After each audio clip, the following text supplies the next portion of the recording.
ప్రపంచం ఎంత వేగంగా అభివృద్ధి చెందుతోందో అంతే వేగంగా ప్రమాదాలు జరుగుతున్నాయి. నిరంతరం రోడ్ల మీద ఎన్నో వాహనాలతో నిత్యం రోడ్ యాక్సిడెంట్స్ జరుగుతున్నాయి.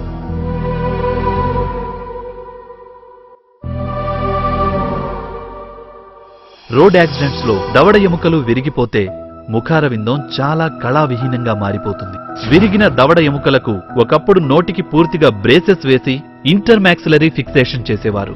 ఆ ట్రీట్మెంట్ వల్ల పేషెంట్ 28 రోజుల వరకు ద్రవ పదార్థాలే తీసుకోవాల్సి వచ్చేది. కానీ ఇప్పుడున్న ఆధునిక టెక్నాలజీ, అత్యాధునిక పరికరాలతో విరిగిన దవడ ఎముకలకి బోన్ ప్లేటింగ్ సర్జరీతో టైటానియం ప్లేట్స్ వేసి పేషెంట్ కి 24 గంటల్లోనే నోరు తెరిపించి అన్ని రకాల ఆహార పదార్థాలు తినగలిగేలా డాక్టర్ అనిల్ గుప్తా గారి రవిచంద్ర సూపర్ స్పెషాలిటీ దంత వైద్యశాల వారు వైద్యం అందిస్తారు.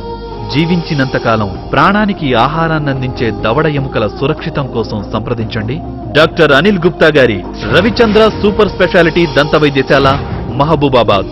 నలుగురిలో మీ నవ్వుకు భరోసా.